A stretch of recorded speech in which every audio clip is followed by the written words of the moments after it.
now I get to listen. So I get to give the podium to someone else and sit back and take this in. And I'm thrilled to be able to introduce a friend of mine for this afternoon session, my friend Louise Lopez. And let me just give you, a moment here of introduction, because I don't want to give away the stories I've heard that she shared with us, but we met about 4 years ago at a mutual friend. We were all having dinner at their house in Redding, California, and Louise and Gabriel were just dating at that point, and now they're married for a year, and so they were together, and I got to meet them both. And I was just so intrigued. I was captivated by the stories I was hearing. And I hear amazing stories from people all the time as I travel, and people want to tell their stories. And it's not just a good story that catches me, but usually the person catches me or they don't. And in this case, the thing that I found that was so unique and different and interesting from the story I was hearing with Louise is that, see, a lot of places I go, people want to tell me how they see stuff and how they have prophetic experiences, and for them it can be like a badge, because they're still working through their identity stuff. And when you're dealing with insecurity, but you also have a powerful supernatural gifting, that can kind of become your identity. And it can be the thing that gives you validation and encourages you and makes you feel good about yourself.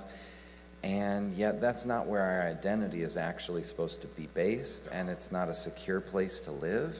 And so what I loved about meeting Louise is that she was raised in a household that believed in seeing in the Spirit, believed in the supernatural, and so she actually grew up having this gifting in her life. It was just normal for her to see in the Spirit all of her life. And with that, she had her identity in a secure, solid, confident place, because it wasn't inside of her gifting. And it just radiated out of you, Louise. And for me, years later, I just kept thinking I look for the day when we can do something together like this. And I didn't tell you this, and I haven't asked you what your angel looks like that travels with you. But what I saw last night as we were hanging out and during worship was this very, very tall, probably 7 or 8 feet tall, masculine angel that has a lot of white, fluffy feathers. And not a lot of the angels I see have feathers. The ones I see usually with feathers have healing. And there's something with a connection, healing in his wings. There's something there. But not all the angels I see have wings or feathers. But I saw that yours had these big, white, fluffy wings and feathers. And he looked at me and he kind of nudged me and said, "Thank you for bringing Louise here." And I was just so blessed. I mean, I'm still, I'm going to tear up just sharing that. But it was just a really unique, and it's an honor to have you here. And so thank you for coming to share with our SBS students as well online that will be filming this session. And so thank you. So come, let's honor her as she comes.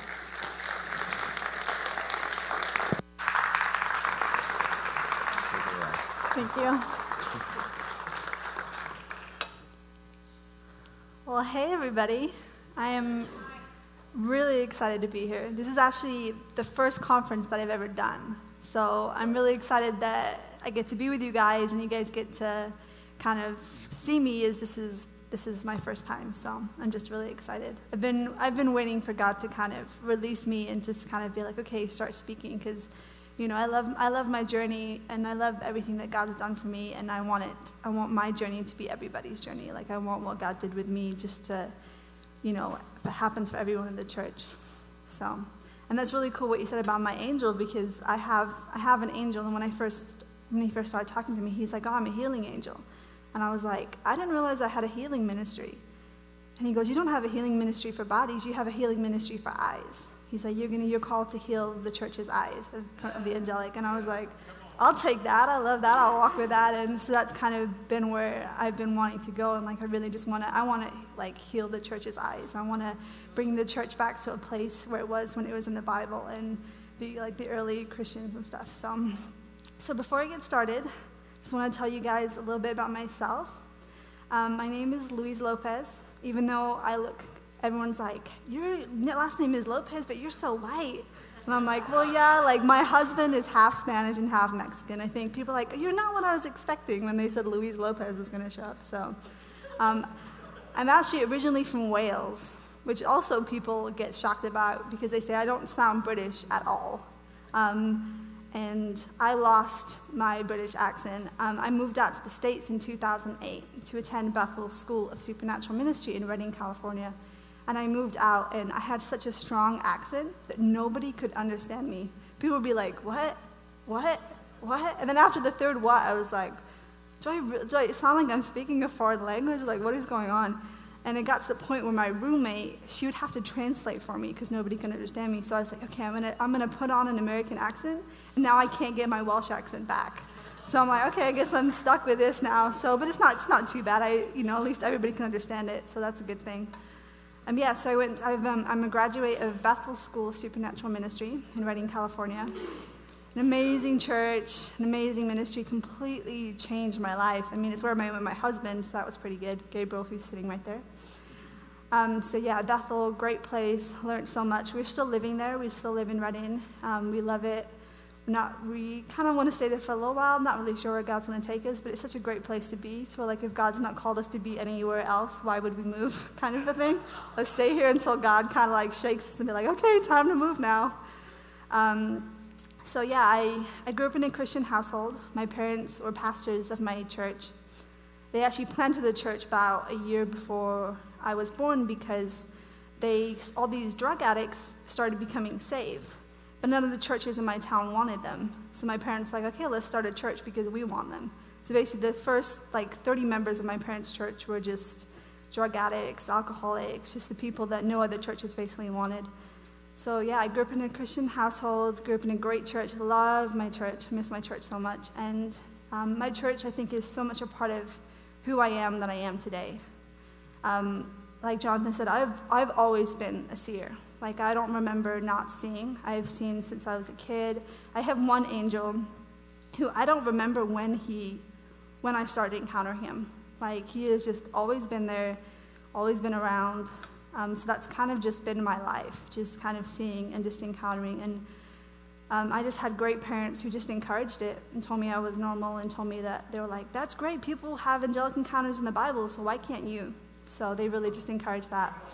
And I had amazing church leaders, when I was 10 years old, a woman actually took over the senior pastorship of my church. So since I was 10, I've had female senior pastors. And there's all this talk right now about, women in ministry and, you felt pushed down by men? And I'm like, well, not really. I was in a church that empowered women, basically probably 3/4 of my church leadership team are all females. So I come from such an amazing church. And today what I really want to talk about is how to recreate your normal and I want to share about my story with seeing and how it was my parents created it as a normal lifestyle within me. And then tomorrow when I talk, I want to kind of build upon that groundwork and talk more about partnering with the angelic and how I learned how to do that. And then before any of that kind of gets started, I feel like we need to talk about how to rewire our hearts to what God says is normal. So it's not our normal, but it's God's normal. Because a lot of time, God's normal looks completely different to us. And anytime he does something that's out of what we say normal, we're like, oh, that can't be God. And we just push it to the side. And God's like, no, that's how I'm talking. That's how I'm speaking in that moment. So, seeing was always just really normal for me. I would wake up and there'd be angels there, and I would see angels, and I'd be like, oh, look how pretty they are. This little girl running around her room, hanging out with angels. I used to play hide and seek with angels. My parents would open closet doors, and I'd be sitting there, and they'd be like, what are you doing? I'm like, shut that door, they're gonna find me. And they're like, okay, and just kind of walk away. We don't really know what to do with that. We'll just leave her, play with the angels. If she's playing with the angels of God, can't be that bad. She must be good. She's in better hands. She's with God kind of thing. And I have found over the years that people have always commented on how normal I am. And I'm like, what do you expect me to be? I found this especially when I got to Bethel.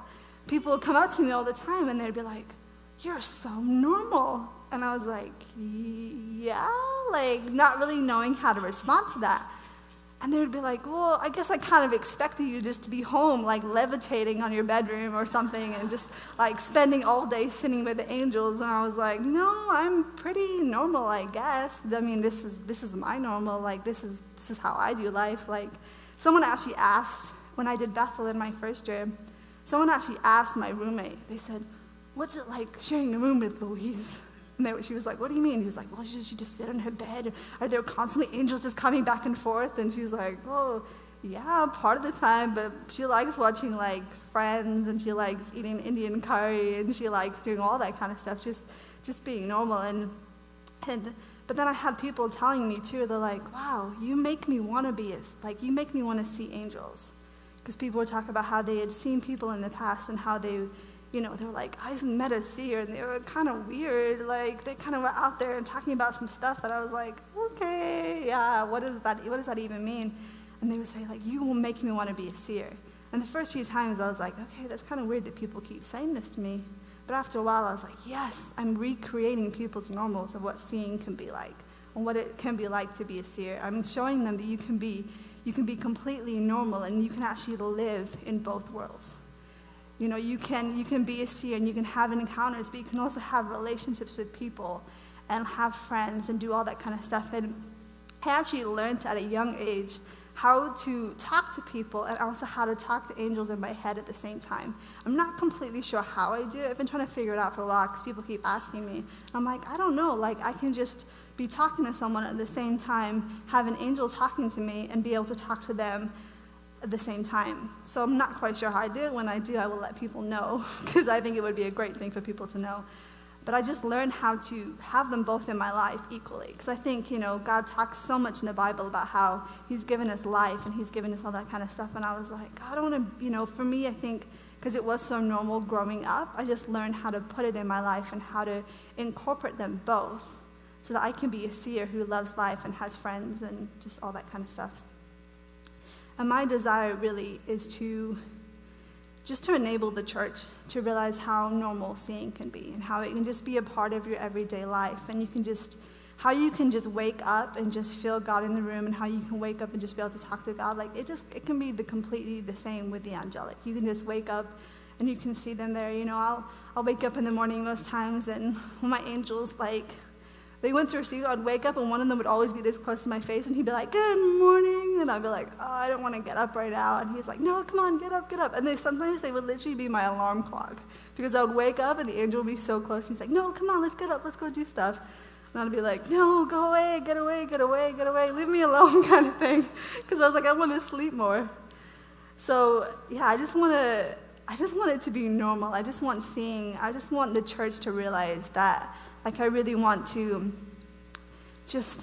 I went to a SEER conference, my first ever SEER conference that I went to, and I went away from the conference thinking that I wasn't a seer, because the way that the person was talking about it was so complicated and complex, and I'm sitting there and I went up to one of my spiritual dads afterwards and I was like, I'm not a seer, I don't see angels, I'm kidding myself. And he was like, why? And I was like, I don't see like they do, the way that they were talking about seeing, I was like, I didn't even understand it.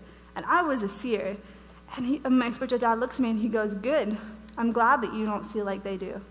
He's like, you see in such a simple way that you make it simple so that everybody is able to understand it and able to draw people in.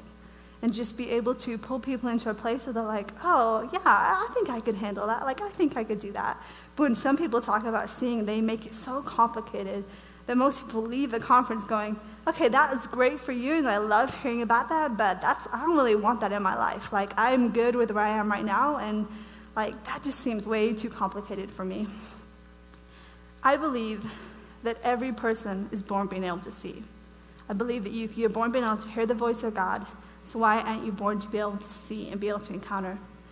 It says in Proverbs 20:12, ears to hear and eyes to see, both are gifts from the Lord. God didn't just give you ears to hear him. He gave you eyes to see him too. And I think a lot of the church has got to the point where they're used to hearing the voice of God, and there's been so many talks about it, especially in like books come out on how to hear the voice of God, and everyone's like, okay, yeah, I want to hear the voice of God. But I think with seeing, people are like, oh, that just seems kind of too weird or kind of too. But I'm like, God gave us eyes to see, and He wants us to use them. He wants us to be able to see and encounter Him. I want my story with seeing to be everybody's story. Like I want to see a generation of children that grow up seeing and encountering God. Because I think, wow, in those kids that they're the 5-year-olds now, if you start teaching them how to see, how powerful are they going to be when they're like 25? If they've continually walked in that their whole entire life, and not just walked in it, but they know how to walk in it. They know how to partner with angels. They're like, okay, this is going on, and they're all able to work together. I'm like, that's my heart. That is what I want so bad, because I feel like a lot of people when they're younger and they start seeing, a lot of what they see is the demonic. Like I've heard this story so many times. Yeah, I saw when I was a kid, but everything I saw was demonic. And I'm like, I hate that the enemy does that. I hate that when he sees that someone he's seeing, and he's like, I got to jump right on that. He's like, I've got to jump right on that so that they stop seeing. Because I think a lot of times you start seeing the demonic, it freaks you out. And you're like, okay, I want to stop this now. I just want to stop seeing. And I'm like, oh, man, I just want to kick the devil's butt and be like, get out of here. This isn't for you. Like, this is ours. Like, God gave us eyes to see. Stop stealing them from everybody. Like, stop stealing people's eyes. Like, I don't want my story to be unique. And, but unfortunately it is right now, like in the church, that people from a young age, I've met so many people like, yeah, I saw it as a kid, but then I shut it off. And, I found that I'm one of the few people that have actually kept it going. And I think a lot of that is to do with my parents. A lot of it's to do with my church. No, they didn't, just incredible parents who just encouraged me and just told me that it was okay. And they're like, if people saw angels in the Bible, then it's okay that you do too. And they really protected me. Like my parents and my church did such a good job of just protecting me. And, because there were times when people told me I was crazy, or people told me that it was all demonic, or I've had people call me a witch. I've had all the things that people could say to me, and I'm like, that's not what my parents tell me, and that's not what God tells me, so I'm not really going to listen to that. Because seeing is such an important gift from God. And a lot of people seem to think that we don't need angels, that they're just for the really rare occasions when they're extremely profound. And I love profound encounters, but I love the simple encounters too, because to me it shows relationship. Like I'll have encounters if I'm like, I remember I used to have this all the time in Wales. I used to walk to the front door and they're like, you need to take an umbrella today, it's going to rain. An angel told me that. I'm like, okay, cool, go get my umbrella. Sure enough, it starts raining. And I'm like, I love that an angel told me that, because I would have got really wet if it wasn't for that. But I love those because it showed relationship. Those times when I would play hide and seek, or times when I would just sit in my room and just talk to my angels. Like, it just shows relationship. And I built relationship with angels the same time that I was building relationship with God. Like, the angels always, I think people get, a lot of times when I start talking about my encounters with angels, and they're like, oh, did you not really have a relationship with God? And I'm like, are you kidding? Like, the angels will always push you closer to God. Like, angels will always draw you in to God. There's no way that they cannot. Like, you see angels. Like, I remember I would see angels, and I would think, wow, God is as real as this angel standing in front of me. Like, God is as real as this whole spiritual world that I am seeing. So I love the profound encounters, but I also love the simple encounters, the ones that I would probably share with people, and they'd be like, okay, like that was, yeah, okay, cool. You saw an angel, he told you to bring an umbrella. Awesome, But I'm like, I love that. I love that they told me that, because they knew that I hate getting my hair wet. So I love that they told me that. And I really believe that we're going to go into a season where God just starts to redefine what the church thinks is normal. One of my favorite stories in the Bible is in Numbers 22, and it's verse 22 to 28. And this every time I read this, I'm constantly just getting revelation from it. So I'm going to read it to you guys. It says, the angel of the Lord took his stand in the way as an adversary against him. And he was riding on his donkey, and his 2 servants were with him. Now the donkey saw the angel of the Lord standing in the way with his drawn sword in his hand. And the donkey turned aside out of the way and into a field. So Balaam, or Balaam, however you pronounce it, struck the donkey to turn her way back on the road. Then the angel of the Lord stood in the narrow path between the vineyards, with a wall on this side and a wall on that side. And when the donkey saw the angel of the Lord, she pushed herself against the wall and crushed Balaam's foot against the wall. So he struck her again. Then the angel of the Lord went further and stood in the narrow place where there was no place to turn either to the right or the left. And the donkey saw the angel of the Lord, and she lay down under Balaam. So Balaam's anger was aroused, and he struck the donkey with his staff. And this is where the crazy bit happens. Then the Lord opened the mouth of the donkey. And she said to Balaam, "What have I done to you that you would have struck me 3 times?" And then Balaam responds by saying, "You made me look like a fool." Now, I don't know if that's how I would respond if a donkey started talking to me. I'd probably forget about all the times that the donkey had just crushed my foot and be like, "Oh my gosh, you're a donkey and you are talking to me. Like, what is going on?" But he didn't even freak out. He's like, he responds, he's like, "You made me look like a fool. If I had a sword, I would kill you right now." And I'm like, "Why would you kill a talking donkey? Like, what is wrong with you? Like, you just found something, this donkey talks," kind of thing. But I've always wondered, I'm like, why didn't God just show Balaam the angel? Why didn't he just show, and then he would have been like, "Oh yeah, the donkey was singing." But instead, God does something completely different and opens a mouth of a donkey. Like, every time I picture that, for some reason I see like Shrek in my head, and like him talking, and I'm like, I see the donkey kind of like that. But I'm like, it's probably not what it was more like. And then then the donkey responds to him again, and then he responds to the donkey, and I'm like, okay, does he realize that he's having a conversation with a donkey? I'm like, maybe that wasn't weird to him. Who knows? Maybe he was like, "Oh, okay, yeah, donkey talks," you know. I just know that. And I'm not saying that we should all leave the conference and just go start talking to donkeys, waiting for them to talk to us. But I'm just saying that maybe God's normal is different from ours. And how, God opening the mouth of a donkey wasn't weird to him. He's like, okay, I have 2 choices here. I can open the mouth of the donkey, or I could have an angel appear. Hey, let's open the mouth of the donkey. Why? I'm God. I can do that. And have the donkey start talking. I just love that story so much. Even sitting when I was writing it, I was just like, oh my gosh, God, you're so out of my box. Like, even everything that I think about you, you're so out of all of that. And I think a lot of people, if that happened now, so many people would, I would freak out. Like, I know so many people would freak out and be like, "Oh, that's not God. God doesn't have donkeys talk. God doesn't do that kind of stuff." And I think so many people, when God does something that's just completely out of the box that you put him in, that's not normal, you're like, "Oh, that can't be God," and you just completely reject it and just push it aside and be like, "Okay, God doesn't talk through donkeys, he talks through people, so that can't be God."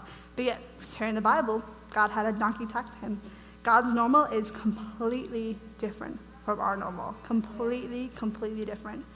And if you put him in a box and say, "Okay, this is God, this is what God is," then you are completely restricting him to do anything outside of that box. You're completely restricting him to step outside of it and be like, "Hey, what if I want to do something different than that? What if I want to show you something different than that? What if I want to do something and then God, and if God does something, you're like, just completely reject it and be like, "Oh no, that can't be God." And and I've heard some stuff like in the Christian world, and I'm like, I don't know how I feel about that. That feels a little bit too crazy for me. I just don't know how I feel about that. But I'm like, God, I'm not going to say that. I can't say that that's not you, because it's not inside of my box. Like, I can't be like, "Okay, that can't be God." And I just think about it, and I go back to the Word, and I start reading the Bible about it, and I start discovering what's there, because I'm like, I'm not going to completely reject that, because it's not in my little box of who you are, because you're so much bigger than that, and you can do anything. The earliest encounter that I have memory of, and I actually completely forgotten about this encounter until I was sorry, I'm getting ahead of myself here. We were in Wales. Me and my husband just got back from Wales for a month, and I was reading a journal that I have from when I was 13 years old, and I read this encounter, and I was like, oh my gosh, I forgot that happened to me. And it was the night that I met my second angel. And this is how I read it. I wrote this when I was 13. This is what I said. I said, "When I was 5, I was so scared. Then one night you showed up. You were standing next to me. I asked who you were. You said you were here to protect me, that Jesus had sent you."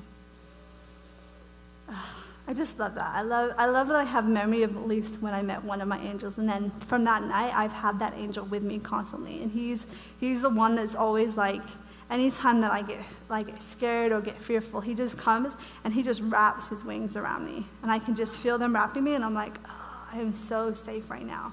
I'm so protected by God right now, because God sends angels to protect us in that moment. I'm like, okay, God. It's almost like when he wraps me in his wings, I just picture myself sitting on God's lap.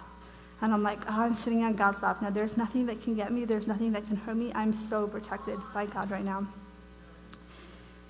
If you were to talk to my parents about my story and about everything that happened, and they have a very different look on it than a lot of people do. I remember when I went to Bethel was when I first really realized that, people were like, oh my gosh, you're a seer, you see, blah, blah, blah. And they're like, your parents did such a good job raising you. And I remember that was the first time that I ever thought about it, and I was like, they actually did a really good job raising me. And then I remember talking to my mom, and I was like, do you realize that you raised a seer? And she goes, oh, I didn't raise a seer, I raised a Christian. She's like, I raised someone who knew the Bible, who knew that angels exist. She's like, I read the Bible, and I saw people in the Bible encounter angels, so I told you about it. She's like, I raised you to be a Christian. He's like, you became a seer, but you were raised a Christian. Like, I just told you what was in the Bible. And I just love that. I love that she said that, because it's so true. She raised me to be a Christian. She raised me to know God, to be friends with God, to be friends with angels, and to just be so close to God.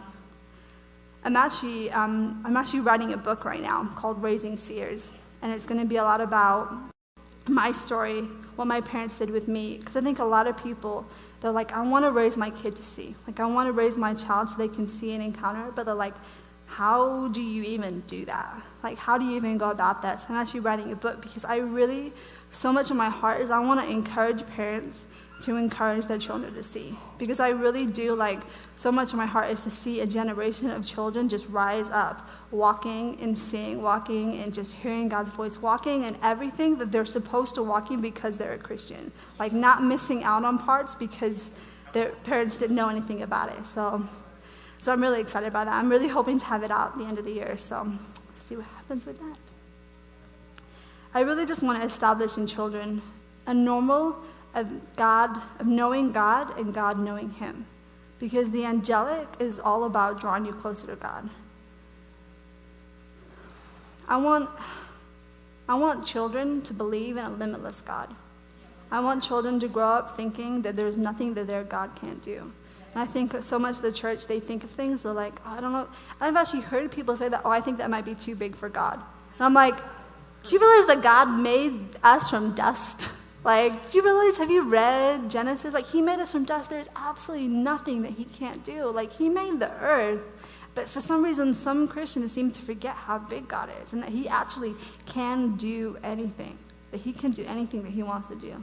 I think even sometimes I forget about that, and especially in hard situations where you're going through something where there's someone in your life who needs healing or you need crazy financial breakthrough. I think it's so easy in those moments to forget how big God is and that he's completely limitless. He's not limited to the earth. He's not limited to anything that we can put him in. God's not inside the church. He's out of that. He is expanding so much further than that. I'm getting so fired up right now. I just calm myself down. I'm so passionate about this. I'm like, I want to see this.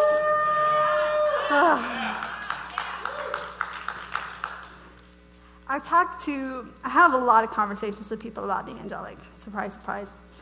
The people come and talk to me. They ask me questions, and I love that. And through talking to people, I've heard so many people say so many stuff about the angelic, and I'm like, that's not true, right?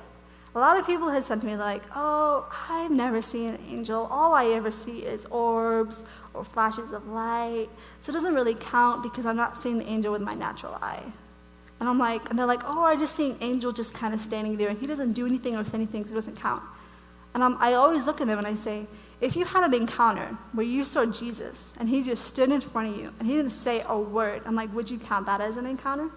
And they're like, well, yeah. And I'm like, well, then why, when you see something that you think is so insignificant, or you see something and you think, oh, that really doesn't count. I just had this sense of an angel standing in the room over there, or just standing there. And I'm like, don't discount that because you think that seeing has to be this certain way. Seeing has to be like an angel just bam, standing in front of you and with your natural eye. I used to see a lot more in the natural than I do now. When I was a kid, it was a lot more in the natural, and now it's kind of gone more into seeing in the spirit. And I'm hoping that God takes me back into the season of seeing in the natural, but I think I'm really in the season where God is showing me what angels can really be like. Because I think a lot of the times when I see in the natural, like I'm seeing the angel from like this earth's perspective, and when I'm seeing them in the spirit, I'm seeing them with like their heavenly colors, and I'm seeing them how they're supposed to be. And it's like, but I also think God is, when you see more with your spiritual eyes, you have to trust yourself that you're actually seeing what you're seeing. Because no one is going to doubt themselves if an angel is standing right in front of them. They're going to be like, oh yeah, duh, I can see that. But when you're seeing something in the spirit, you actually have to trust yourself and be like, am I really seeing that? And actually talk to God and be like, God, what's going on? What's happening? And a lot of times I think that God enables people to see in the spirit because you have to talk to him so much more about it. You have to be like, am I really seeing this? Like, am I making this up? What is going on? Like, God, just talk to me, show me what is going on kind of thing.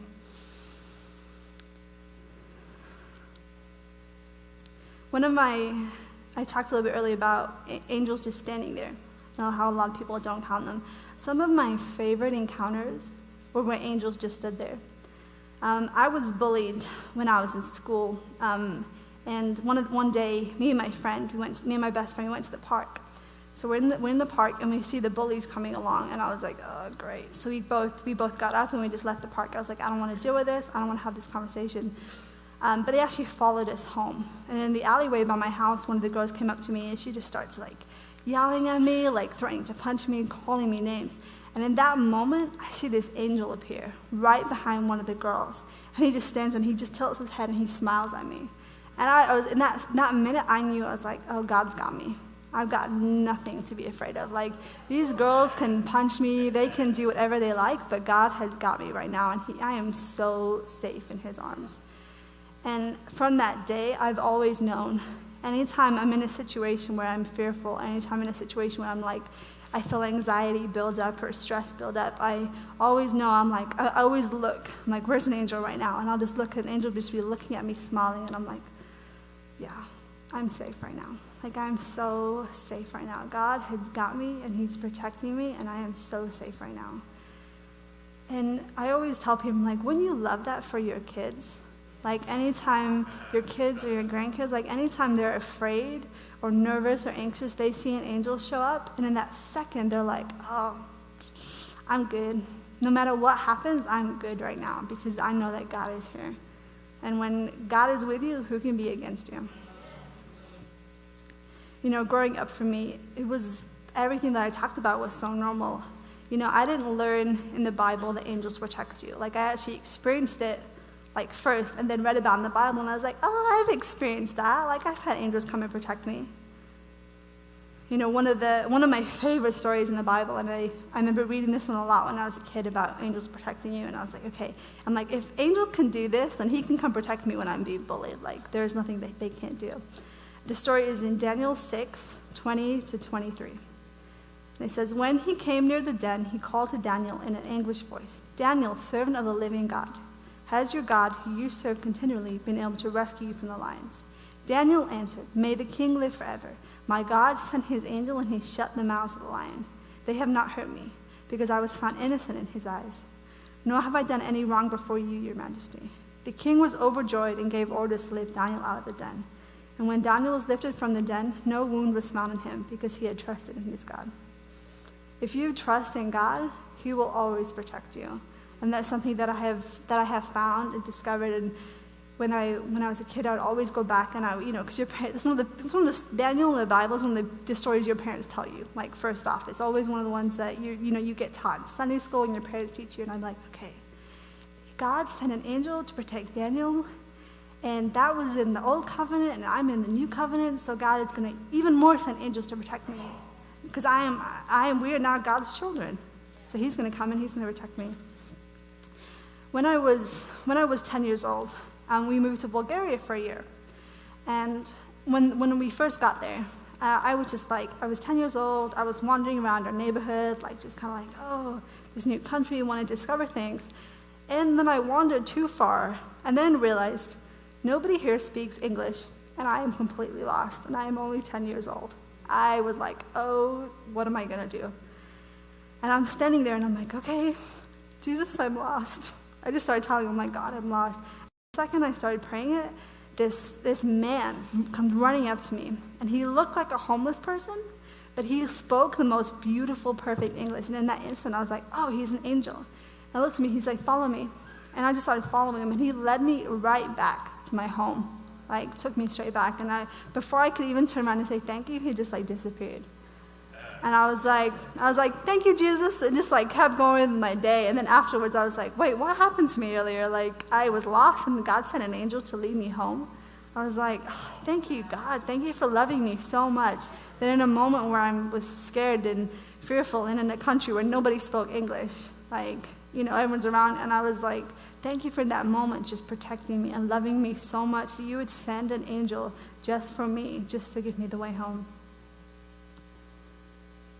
I really believe that God wants to start rebuilding the church as normal, just not in the area of seeing, but in the areas of just, in every area of the Christian life. I think it's not just with seeing. I think a lot of times with hearing, and a lot of people talk about hearing God, and they're like, oh, you can only hear God in situations where you really need to hear his voice. And I'm like, no, you can hear God's voice every single day. Like, God wants to have a relationship with you, and he wants to sit down, and he wants to talk to you, and he wants to get to know you, and he wants to know who you are. Even though he knows, I remember asking God once, I said, you know everything about me, so why do you want me to sit down and talk to you? And all he said to me, he goes, I love hearing your voice. He's like, I just love hearing your voice. He's like, I don't care if you tell me the same things 5 times. I love hearing your voice. Now, I've talked about a couple of really, like, kind of simple encounters I've had. But I want to tell you guys about probably the craziest encounter that I ever had. And some people actually know about it because Benny Johnson actually asked me if she could use the story. And then she kind of took it and she's preached on it a few times. Benny Johnson is Bill Johnson's wife, the church that we go to. So she kind of took the story and she made a teaching of it. And it's come to be known as the Wakey Wakey story. So the Wakey Wakey story is, it's still crazy to me when I think about this story. This is what I'm sharing. I'm like, I still can't believe this happened to me. I was 16 years old, and I was just in bed one night, just hanging out, and suddenly I remember, I fell asleep, and then I woke up because there was such a strong presence of God in the room.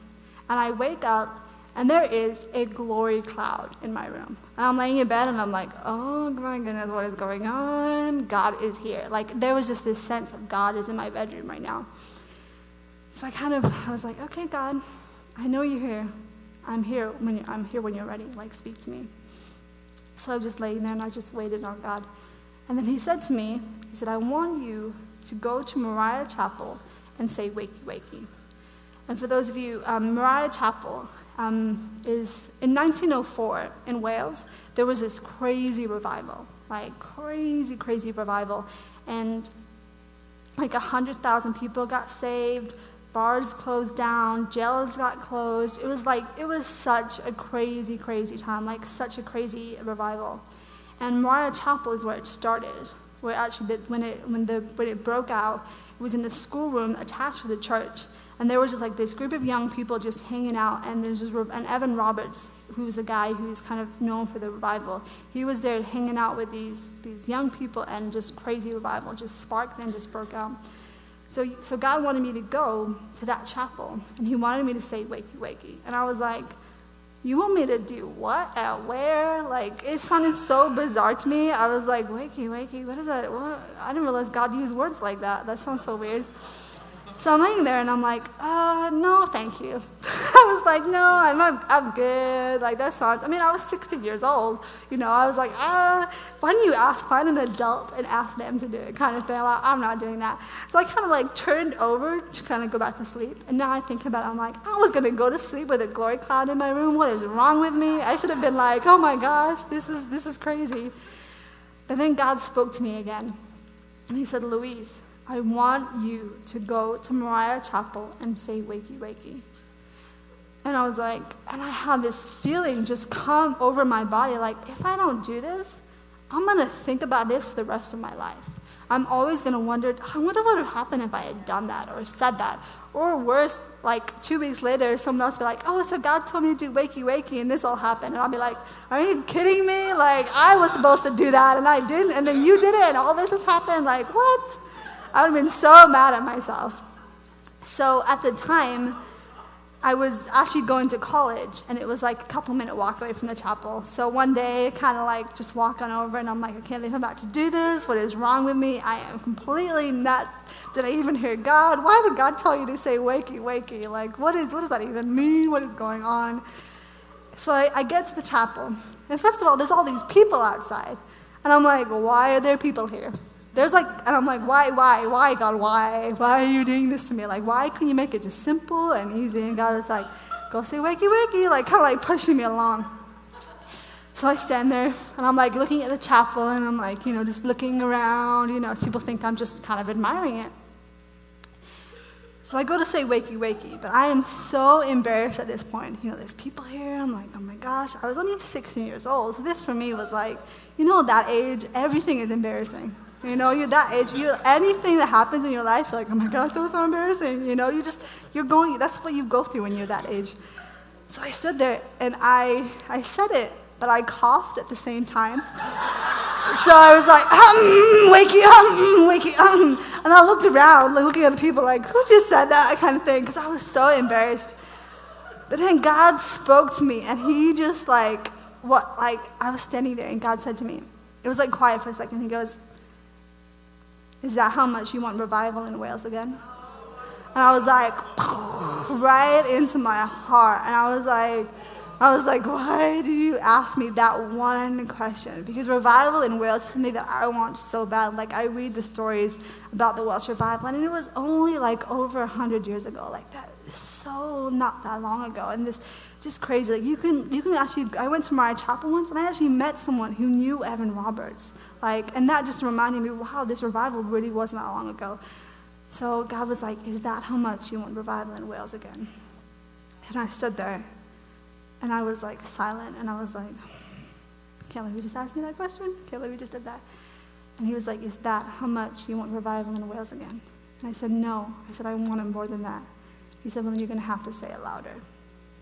So I stood there, and it took me a couple minutes, to be honest, to build up the courage, because I was like, I'm going to do this once. I don't want to have to say it like half loudly, and then God asked me again, and then have to do this again. I'm like, I just want to do this and turn around and run away. I was like, I'm going to shout it and be like, God, I did it. Okay, bye. Kind of just sprint after that, because I was just so embarrassed.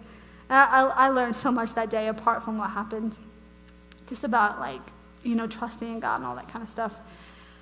So I shouted at the top of my lungs, the loudest that I can do it. I scream, literally scream, wakey, wakey at the chapel. And I stand there, and of course, nothing happens. And I'm standing there for the first couple minutes, and I'm like, I don't know what I was expecting, to be honest. I don't know. I have no idea. I had no expectations. I'm just standing there, and I'm like, okay, God, I did it. Okay, now we're never going to talk about this again, right? Kind of thing. No one's ever going to know. We're never going to talk. All the situation, yeah, we'll just brush this under the carpet. So I'm like, okay, I'm just going to turn around, and I'm not going to look at anybody, because I can feel all these eyes. I probably would look at someone if they just screamed something at a building, and I'd be like, what are they doing, So then I turn around, and I'm just going to go over, and there's a gas station on the opposite of the road. So I'm like, I'm just going to go in there, and I'm going to hide until all these people leave, and then I'm going to go home. And I'm not going to tell anybody about this. I was like, God, this will be me and your secret. No one has to know about this. But I have my back to the chapel, and the ground starts to literally shake. I can feel this shaking. And I'm like, oh, what is going on? And the shaking stops. And I heard, this huge yawn. And I'm standing with my back, so the chapel's behind me, and I'm standing there, and I'm shaking as a leaf. I'm like, what is happening right now? And I'm like, okay, I'm going to turn back around. And my feet were not moving. I was like, feet, move, come on, turn back around to the chapel. I want to see what's going on. So I finally turn around, and I face the chapel. And out of the top of the chapel, out steps this huge angel. And he steps, puts one foot and puts the other. And as he does, I can still feel the ground shaking. And he just stands there. And I'm like, oh my gosh, what is going on? And I stand there, and he was he's the biggest angel I've ever seen. I'm trying to look at his head, and I can't see it because it's so far up there. All I can see is dust and smoke, and then his huge feet, and then his legs. And I'm standing there, and I'm like, okay. I'm going through everything that's just happened in my head, and I'm like,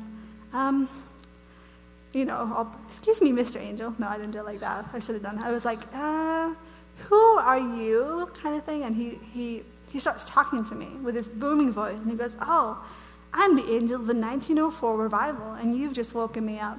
And I'm like, wait, what? I'm like, I didn't think angels fell asleep. God doesn't sleep. That means angels don't sleep. And, and still to this day, I have no idea why it happened like that.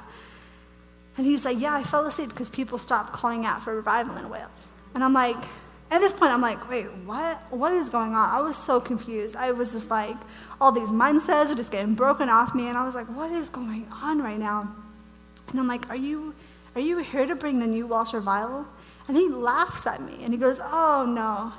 He's like, the next angel that's bringing in the new revival is 10 times bigger than I am. And I'm like, oh, my. And then he just walks off down the road, all and I'm like, no, excuse me, come back, please. I have more questions. And he just walks off. And I'm standing there, and I'm like, what just happened to me? I was not expecting this. This is completely insane. What is going on? And I went and I sat on a bench for probably about 3 hours and just processed through. And I was like, wait, where is that in the Bible? Where is that in the Bible? Just trying to figure out what is going on. What is going on? I remember I was sitting on a bench, and it was not a very big bench. And my two angels were sitting next to me, and I was like, they're all squished, and they're like, can you just believe what happened? Oh my gosh, they're talking, and I'm like, shut up right now. I was like, stop talking. I need to focus on what just happened. And I went home that night, and I remember my mom was like, are you feeling okay? And I was like, yeah, I'm just really tired. I just need to go to bed. And she was like, something's going on with you. And I was like, I'm just really tired. I just got to go to bed. And I did not sleep that night. I laid in bed, and I made the decision, I'm not going to tell anybody about this. This is too weird. This is crazy. I was what? I was still even trying to understand what happened to me. But then the next day, I go to my small group. And my best friend, even I talked to my best friend about it. She's like, I don't really remember saying that. I'm like, well, I do remember you saying that. She opened the door, and she goes, you had an angelic encounter yesterday. What was it? I'm like, excuse me? And she's like, what was it? And I'm like, well, I wasn't really going to tell anybody. And she's like, oh, well, now you have to tell me. So we go in, and I'm sitting with my small group, and she's like, oh, Louise has an angelic story to tell us all. And I'm like, oh my gosh, of course God would use my best friend to embarrass me in front of everybody. Because I honestly thought that people would be like, Louise, that's crazy, you shouldn't tell people that kind of stuff. Shh, just kind of push that aside for a bit. And even though my church has always been so encouraging, all that kind of stuff, it was just that thing inside of me of just embarrassment and not really understanding what happened, and I couldn't explain it biblically. I just didn't know what was going on. So I shared the encounter, and when I'm done, I think there was 5 people sitting around the table, all with their mouths wide open, staring at me. And I'm like, is anyone gonna make a comment? Is anybody gonna say anything? And they're like, what? And I'm like, yeah, I don't really know. It kind of happened yesterday and all that kind of stuff. And they're like, that is amazing. And I was like, it is? Oh, it is. And that was the first time that I actually got to the point when I was like, oh my gosh, it was amazing what happened. And then that Sunday I'm at church, and my best friend, her mom is the senior pastor of my church. So the Friday night, the next night, I'm at her house. She's like, Mom, you have to listen to this encounter Louise has. So I ended up telling her mom, and her mom gets completely laid out in the spirit, laying on the floor, shaking, vibrating. I'm kind of standing there. I'm like, yeah, okay, what's going on? And then she's like, you have to share this in church on Sunday. So I go to church, and she gets me up the front. At this point, I hadn't even told my mom about what happened. So I'm sharing the story, and she's sitting in the front row, and she's like, with his mouth open. She's like, why didn't you tell me? And I was like, well, I thought you'd think I was crazy. And she's like, I will. And she looked at me. She's like, I will never think you're crazy. You could tell me anything, and I will never, ever think you're crazy. And I was like, oh, yeah, I'm sorry, I forgot that. And my dad at the time was actually I think he was in Spain doing ministry. So he just gets all these emails to people in my church. Oh, my gosh, the crazy encounter that Louise has. Wasn't it amazing? And he's like, wait, what happened? And then gets home and asks me. And I'm like, well, yeah, I kind of had this, encounter and that kind of stuff. And he was like, why didn't you tell me? And I'm like, why? Kind of weird. And he just looked at me, and he said this in the sweetest way. He's like, Louise, you are weird, but the best kind of weird. And I was like, huh. He's like, I like the way that you are. He's like, you're not normal, and I love it. And I was like, okay. I think the thing that I really struggled the most with that encounter is I was like, why me? Why had God picked me? I was this 16-year-old girl in this little town in Wales that nobody can pronounce. And I was like, why did God pick me to do this? Of all the people in that chapel, so many people, everybody, minister that goes to Wales wants to go to Moriah Chapel. It's where the revival broke out, all that crazy stuff. And it's one of the only really revival sites that's actually really still there. So many revival sites, stuff has been knocked down, or all that kind of stuff. So people want to go there, and I was like, why me? We'd had all these people come to my church, John and Carl Amnott had come, Chuck Bentley had come, Georgie Whitney Banoff had come, and we had taken them all to Moriah Chapel, my parents had and the other pastors. And I'm like, why didn't you get one of them to do it? Why did you pick me? And God was like, because, and this is what God said to me. He said, you let me be normal with you, so I picked you. And I was like, he's like, you didn't put me in a box and think that I talked to you a certain way. And because you didn't put me in a box, I was able to do the most craziest stuff with you. And I knew that he's like, I knew that you'd be embarrassed and freak out. And he's like, that's okay. But you didn't put me in a box. So at that point, I was like, God, I never want to put you in a box. So you can give me the craziest encounters, and I will accept them, and I will receive them, and I will never, ever put you in a box. And through that encounter, I had so many people, I remember talking to someone, I was like, am I crazy? And my youth pastors at the time, loved my youth pastors at the time. They were so incredible. And they were like, no, you're normal. You're what normal Christianity should be like. And I was like, he's like, so if people tell you you're crazy, be like, no, you're crazy when I'm normal. I'm normal because I see angels. He's like, that's what it is. And I always tell parents, I'm like, with your kids, I'm like, encourage them that they are not crazy. Children are so receptive to what the adults in their life tell them, so receptive.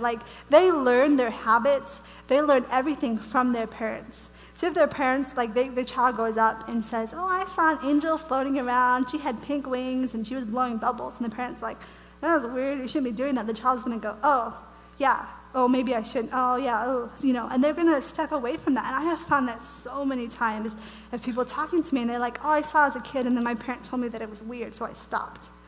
And I'm like, so I always tell parents, I'm like, even if your child sees something that you don't understand, go with it. If your child sees an angel that's just covered in eyes, or has a big floating nose, flying around there, I'm like, don't tell them they are crazy. Just be like, okay, God, I don't know what you're doing with them, but I trust you with my child. I trust you that you will show my child things that they need to see, and that you will, and I think as a parent, a lot of times, and even I've had to do this with people in my life, I've had to be like, God, I trust you with them. I trust you with that person. I think as parents, and I don't have kids yet, and I know that I will learn all this when I have kids about, I need to trust God with my child more than I even really trust myself with my child, because he is the perfect father, and he knows what he's doing. And I'm human. I'm going to mess up. I'm going to make mistakes. I'm going to do things that, as a parent, I shouldn't do, and look back and be like, I would have done that situation just so different.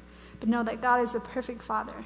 And if you just give your child and be like, okay, God, I trust you to give my child encounters. I trust you to give my child the craziest encounters, but I trust that you will walk them through it, and that you will show them what's going on, and that you will just reveal stuff to them. Don't put children in the box of what your normal is. Let your children create their own box of what normal is. I think so many people at times, you have kids and you're like, okay, this is what normal Christianity is, and you start telling them, instead of let them tell you what their normal Christianity is. Because it might be completely different. You're like, I should be walking in that. My 5-year-old is hearing God's voice better than I'm hearing God's voice. Like maybe I should switch something up here.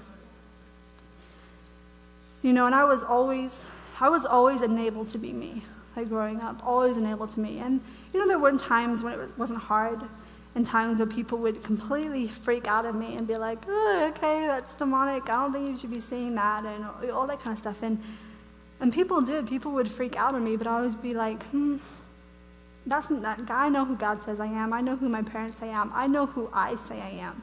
So I'm not going to worry about how you see me, or have you tell me that's too crazy or that's out of the box. Because I have found that people seem to have an easier time believing that demons exist rather than angels. Like, people will talk to me and they're like, oh, the angelic isn't for today. And I'm like, well, does that mean the demons aren't for today? And they're like, oh, no, demons are here. And I'm like, okay, my God is way too good to be like, okay, demons are still there harassing them. I'm going to take all my angels back into heaven, and I'm going to leave them there to, like, figure that out all by themselves. Because angels come in and they fight the demonic. And there's been so many times when I've been in, I was in Ireland once. I'm going to talk a little bit more about that later because I just had the craziest time there. But I was there, and we were at this monastery. And I'm in this monastery, and I start feeling this heavy, demonic presence. So I go outside the monastery, and I look up in the sky, and I can see all of these demons just standing there. And I'm like, oh, okay, what is going on? What is going on right now? And then I turn around, and I see this whole army of angels. And I literally stand there, and I watch this battle in the spirit happening. And I realized later it was to do with the conference that we were doing in this monastery, because it was a monastery, but it had been brought over, and all these New Age people were using the monastery now. We were actually the first Christian group to go in a long time. So there was this battle going on, and I was like, that's how good God is. When the demonic comes to try and harass and take things away, he's already a step ahead. He's like, oh, I got my angels in there. I got my angels in there fighting. And when people tell me that demons are here but angels are not, I'm like, you have a wrong idea of what God is, because my God is way too good to do that. My God sent his angels to fight the demonic. I think it's so important to teach children how to deal with the demonic. So much of my book is about that one thing, about teaching children how to deal with the demonic, because I believe that so many children, especially because obviously I believe every child is born being able to see, but then there's some children that see later on than other children because they don't get stopped for whatever reason. And the enemy sees that, and he's like, oh, okay, I got to put a stop in that. And then he'll jump in and just start sending the child demonic encounters. And I have seen it so many times. People come up to me and they say, oh man, I saw as a kid, but I just had the craziest demonic encounters that I stopped it because it freaked me out so much. And I'm like, I don't want to see that anymore. I don't want to see the devil coming in and stealing something that God has given us. I'm like, no, you aren't having our eyes. Our eyes belong to us. They're gifts from God, and the devil, I'm like, you can't steal them anymore. They don't belong to you. So I'm like, I really want to teach children how to walk in the authority that they have, how to walk in knowing who they are from a very young age. Because a lot of those people who remember seeing when they were younger and got it shut off because of the demonic, I just want to encourage you guys that there is redemption. That if you saw when you were younger and all you remember seeing are demonic stuff, that it says in the Bible that what the devil has stolen, there will be a 7-fold return. So what the enemy has stolen, just know that God is going to bring redemption to that situation, and God is going to come in, and the enemy is going to be like, man, I wish I hadn't done that, because now I've got 7-fold what I stole. So it's just teaching children to walk in the authority they have, teaching the children that they have the same spirit that lives inside of them that raised Jesus from the dead. So what do they have to be afraid of? Demonic is nothing, and I think a lot of parents get really freaked out, when their child starts seeing the demons and start seeing demonic stuff, and they want to go in and they want to rescue their child. They want to go in and they want to be like, as a parent, that's a natural response, to go in and you protect your child. That's what you do, but I think it's so important at the same time to teach your child, hey, when the demonic shows up, all you got to do is tell it to go in the name of Jesus. And because of the power that you got inside of you, it has to go. It has to go. It's got no right to stay there. Teaching your child, when the demonic shows up, One of the things I love to do when the demonic shows up is I start telling God all the things I love about him, because demons hate to hear that. They're like, I remember the first time I did this, the demon was like, like his hands on his ears screaming, because he didn't want to hear all the things about God. And I was like, Jesus, I love I used to even start like, I love the way your hair flows, and like all that kind of stuff, just talking so much in detail, and it was driving the demon nuts. And I was like, this is pretty good warfare right here, just telling God the things you love about him. So in a sense, you're really ignoring the demon and focusing on God in that moment and be like, oh God, I just love you so much. I love who you are. I love how you love me. I love how you protect me. I love that you're here in any moment. And it seriously just drives the demonic crazy. One of the things that I actually do to deal with the demonic, every time I tell people, like, oh my gosh, they just laugh. But I'm like, it's really effective and it works really well. I learned from a really young age how to go to heaven and how to see God in heaven and how to see Jesus and all that kind of stuff. So what I would do, a demon would show up. I would walk straight up to it. I would grab the demon and I would go to heaven. And I would get to heaven and I would get to my secret place with God and I would drop the demon down in front of Jesus. And I would go, Jesus, or whoever, Father, God, or whatever, I'd be like, this demon came and was harassing me. And then I would leave the demon there and I would go back to earth. Like, go back and keep going with my life. And I found that after a while, demons really didn't want to come to my bedroom anymore. They're like, don't go to that girl, she'll take you to heaven and like drop you in front of Jesus. Because that's how I would just picture it. And I would picture it and I'd be like, I'd be like, Daddy, like this demon was here, like, and I'd just leave the demon. And the demon is like shivering and like freaking out because there's like Jesus there. And I love it. I love doing that. And I still do that sometimes. Like if a demon shows up and they're just annoying me, I'm like, I will say to demons, I'll take you to heaven. Don't even try me. I will take you to heaven. And they're like, oh, okay. And they will leave just by me saying that. Because I know that I will. Because I know that I believe that I can go there. So they know that I will pick them up and I'll take them there and I will drop them down. And I'll go back and keep going on with my life. And I'm excited to teach my kids that, and I'm excited to hear the stories of my kids, growing, walking in the authority and walking and all that kind of stuff that they have because they are children of God. So you have that authority. Like Jesus says, you have the authority. Like it's there, it's in the Bible. Like we have it and we walk in it because we are children of God. So what do we have to be afraid of? Like what do we have to be afraid of? We have a God that's so big. And the devil is actually really small in comparison. Like so many people, I think, put God and the devil in the same category, and they look at them as opposites. But the devil is not the opposite of God. He's not. God is in this whole separate category, and the devil is the opposite of the archangel Michael. And I think so many Christians seem to forget that along the way. They're like, so many Christians are walking around with a big devil and a small God. Yeah. And I'm like, no, come on, let's walk in who we are. We have such a huge God, so huge. And the devil is so small compared to him, so ridiculously small. Anyway, that's a whole other sermon. I could go on about that forever. I'm so passionate about that. Just that one topic of just enabling the church to realize that God is big and the devil is small. Even just realizing that will just change your whole life. I even think for me, there's moments in my life when I've forgotten that. And I've forgotten how big God is and how small the devil is. Because the devil sometimes can have a louder voice. And he will come and he will just start yelling at you and just start screaming at you. And you'll get to be in season I can just hear the devil's voice so much and I just can't hear God's voice. And I'm like, yeah, that's because the devil can sometimes just has a louder voice. It doesn't mean he's bigger.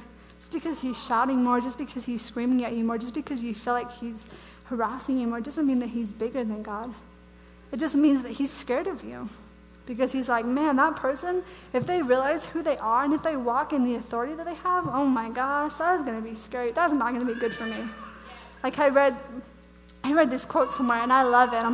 The quote was I want to be the kind of woman that when my foot hit the floor in the morning, the devil's like, oh my gosh, she's awake. And he's scared of it. Because he knows that I'm awake, and I'm going to go out there, and I'm going to kick your butt today. I'm going to go out there, and I'm going to bring your power and your authority, and you got to go. I'm sorry, you got to go, devil. You do not belong here. Teaching your children kingdom It's kingdom. Knowing the authority that you have, knowing what you possess because you are a child of God is so kingdom. And it's your inheritance. And it's your inheritance that you didn't have to do anything to get. All you got to do is say, I receive you. I receive you, Jesus. And God's like, puts all this stuff on you. Stuff that you didn't have to earn, stuff you didn't have to work for. It's just yours because of who you are. So many times, I talk to parents about setting your children up spiritually. Because as parents, you set your children up educationally. You take them to school. You pay for their books. You do all that kind of stuff. You set them up educationally. And I'm like, it's time that we set our kids up spiritually too. It's time that we set them up so that they know the voice of God just as well as they know. How long do I have? 15? Oh my gosh, okay. I've talked way longer than I thought I was going to. So, yeah, it's time that we set our kids up spiritually. And it's time that we set them up so that when they leave home, they're not just well educated, but they know the voice of God. They can see angels. They know what it's like to feel God's presence come sweeping in the room. They're like, oh, I know that. I got that. And I want to do that with my kids. Like I want them to grow up. And this is like my desire. I'm like, I want them to know God's voice as well as they know their parents' voice. And be able to recognize when God is speaking to them and be like, oh, hold on, Mom, God's talking to me. Yeah. And just listen. I'm like waiting for God to get done. Like I want that so much. And it's something that I'm so going to go after with my kids. Like them hearing the voice of God. And them not just hearing, but being able to see and encounter the angelic. So many times as parents, we can, I talk about we. I know I don't have children yet, but this is what I think. In parenting books, they talk about not passing on your fear to your children. And I think a lot of times parents do that with the demonic. They pass on their fear of the demonic to their children. And I am terrified of spiders. I hate anything that crawls, really. I hate it. Like, I'm like, oh, there's a bug on the wall. He's like, it's like this big. What are you afraid of? I'm like, I don't know. He's like, what is it going to do to you? And I'm like, that's a really good question. What is it going to do to me? I'm like, probably nothing, but for some reason, I'm terrified of it. And I remember thinking back, and I was like, why am I afraid of spiders? I have had no bad experiences, but all the adults in my life are terrified of spiders when I was a kid. So I learned to be scared of spiders because of my parents. And I think that a lot of parents who are scared of the demonic, they will raise their children to be terrified of the demonic because they are. And I'm like, no, don't do that. Set your children up. Tell them that they have authority. And so many times I've talked to parents about this. And they're like, they say to me afterwards, like, actually teaching my child how to deal with the demonic and then watching them do it made me realize how simple it is. Because they'll just be like, go in the name of Jesus. And then just carry on. And the parent's like, did it go? And they're like, of course it did. And the parent's like, of course it did. I forgot that that's all you got to do sometimes. I think, too, a lot of children see, and their parents have never just asked them. I had this parent come up to me once, and he's like, can you please pray for my kids that they will see and they will encounter? And I was like, yeah, sure, I'd love to. So I took him over, and I saw the little girl, and I could just see angels in her eyes. So I knelt down, and I said, did you see an angel? And she's like, yeah. My dad's like, what? And he's like, I see this angel over there, and she's bringing hope and redemption. And I see this angel over there doing this, and this dad is standing there, and he's like, I had no idea that my kids saw and experienced that. I'm like, did you ever ask her? And he's like, I didn't really think about asking. And I'm like, you have to ask your kids because they might be seeing the craziest stuff, but because you're not asking them, like, you're never going to know what they're seeing and what they're encountering. Growing up, I have never once doubted if God was real. Never once. I've had times when I've been mad at him and I'm like, ignored him, but I've never once doubted if he was real because I knew he was as real as the angels that were all around me. And I was like, how can I doubt if God is real if there's an angel standing next to me? Like that, you're just like, well, yeah, it kind of proves that God is real because there's an angel right here. And I think one of the questions that people ask me the most, probably the most asked question I get is, what if my child starts seeing angels? Will that take away from their relationship with God? But I always answer that question with a Bible verse. It's Romans 8, verse 38. It says, "For I am convinced that nothing can ever separate us from God's love. Neither death nor life, neither angels or demons, neither our fears for today nor our worries about tomorrow. Not even the powers of hell can separate us from God's love." Nothing can separate you from God. And I think that so many times with seeing, people get worried. They're like, "I don't want to see, I just want to have a relationship with God." And I'm like, angels will always draw you closer. They will always, always, always draw you closer to God and always pull you in so you know his heart so much more. You know, I talked a couple of times about angels coming and protecting me, or angels coming and leading me home when I was lost. And in those moments, I'm like, oh, thank you, God, for coming and rescuing me in that moment. Thank you, God, for coming and protecting me. And in that moment, I've always been closer to God because I'm like, oh, God came. God loves me. It's always a reminder, God loves me. He sent an angel to protect me. He loves me. He's got me. So it will always, always draw you closer to God. So you might be thinking, this is so great that is your normal, but how do I recreate a new normal in my life? Like, I'm this many years old. Like, how do I just start this off? And I believe that you can actually retrain your eyes to see. Like, you can retrain your ears to be able to hear God's voice. And I remember in first year of Bethel, School of Supernatural Ministry, they talk a lot about the prophetic. And at the beginning of the year, I knew about the prophetic, but I didn't walk in it daily. And so I would go to school and I'd be like, God, let me have a word for someone today. Give me a word for someone today. Then I'd go into school and I'd find someone and I would just start prophesying over them. And I did that every single day until I got to the point where I would walk into school and I would see someone and I'd instantly have a word for them. Because I had trained my ears to hear the voice of God. I had trained my ears to be like, okay, I want to encourage people and I want to edify them and I want people to leave encouraged. And then I'd walk into school and I would just hear God start talking to me. And he's like, go tell that person that I love them. Go do this. And I'd be like, oh, okay, God, be quiet. Tell one person at a time. Because I had trained my ears to pick up that stuff. And God knew that I was listening. I think so much of it was God knew that I was listening to his voice and that I wanted to hear what he had to say. I think it is the same with seeing. Like, you can train your eyes until you get to the point where it's normal. And you can go after seeing, and there's an activation that I want to do, but I think I want to do it tomorrow because I want to make sure you guys come back to listen to me. So I'm going to tell you guys about activation, and then I'm going to do it tomorrow so you come back. So there's this activation that I started doing with people, and I started seeing that people just started seeing the craziest stuff through it. And I was like, wow, God, this is amazing. This is so amazing. Because seeing is a gift from God. You don't need to beg God to see angels. He's already given you the gift. You just need to accept it and just receive it and start creating in yourself a new normal. People ask me all the time, hey, pray that I have eyes to see. And I tell them, you already do. God needs to activate them, and you just need to start walking in it. And it makes me sad that so many people spend so many years crying out that, like, God, I want eyes, give me eyes to see. And then they get so hope deferred, and they get so, like, God is forgotten about, God is lost, and God is there going, I already gave you eyes to see. Pray that I will increase, and pray that I would activate, pray all that kind of stuff. You know, so I always just help him, like, just pray that God would just increase, and that he would activate, and that he would do all that kind of stuff, and just start going after it. Like, he's given you eyes. It says in the Bible, in Proverbs 22, as I read it earlier, that God has given us eyes to see. He already has. They're a gift. Just accept them and receive them and just start going with it. I found, too, that a lot of people tell me, they're like, oh, I see angels in my dreams, so it doesn't really count. And I'm like, angels in dreams don't really count. Do you realize that Joseph had a dream with Gabriel that told him what Mary was saying was true? Can you imagine if Joseph had been like, oh, that didn't really count because it was just an angel in a dream? Or when an angel came to him in a dream and said, hey, you got to get out of Bethlehem because Herod's going to come and try and kill all the baby. You know what? Imagine Joseph had been like, oh, that didn't really count. Like, can you imagine that? Like, no, Joseph was aware, and he was like, okay, angels speak to us in our dreams. When I was in first year of Bethel, I had a roommate, a housemate, and it so freaked her out that I wanted to see that she wanted to move out. Like, she was like, oh, okay, that's too weird for me, that's too creepy. But like, after a while, she starts talking to me. She's like, I want to see.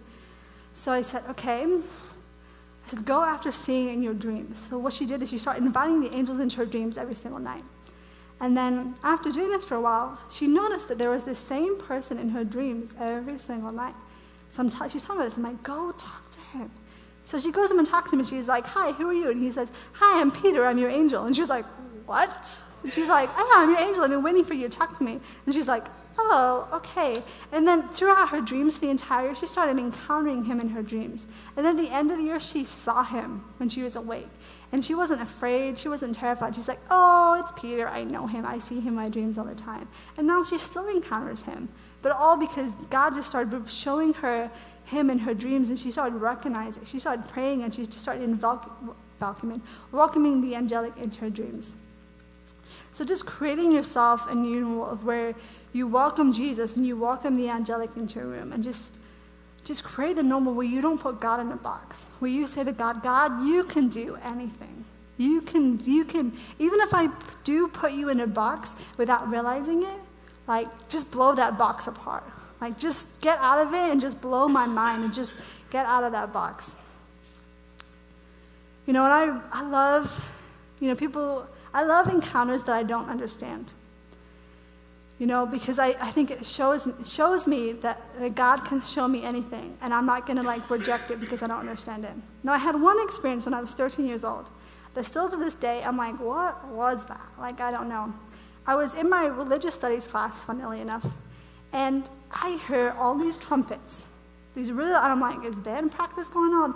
And I look out the window, and there were all these angels playing trumpets in the sky, and the sky is going red, and I'm sitting there, and at this point, I was like, oh my gosh, I think Jesus is coming back. I didn't know what was happening. I was like, why are the angels playing trumpets in the sky? What is going on? I was so freaked out. I didn't know what was going on.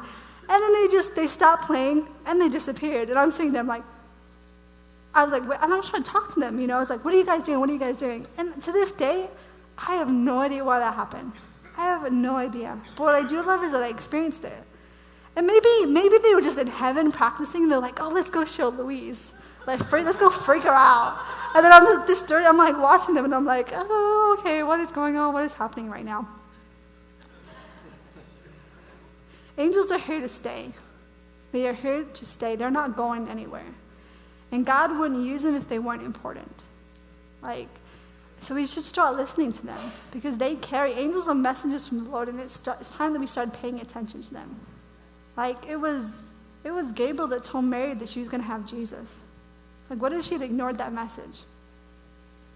There are so many times in the Bible where angels come and they talk to people and they tell them messages, they tell them certain things.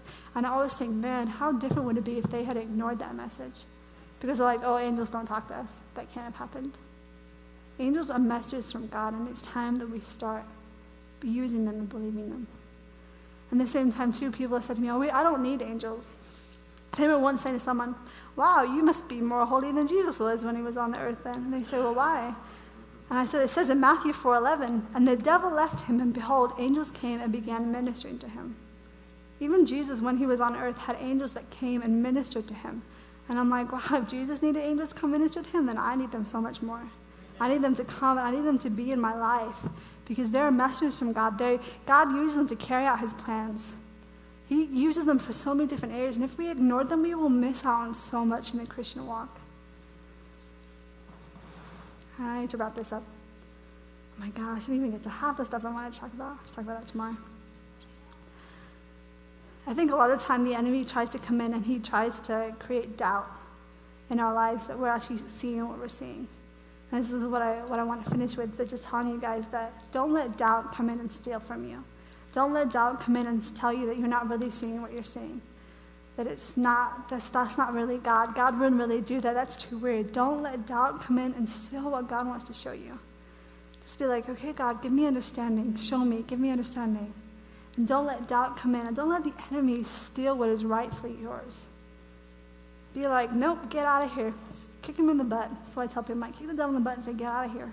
God has given me this. It is mine. And what God has given me, you can't take. So, yeah, I guess I can end right there.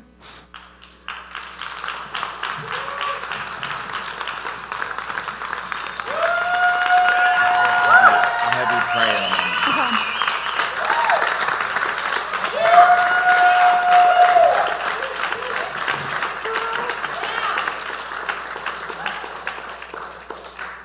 Wow.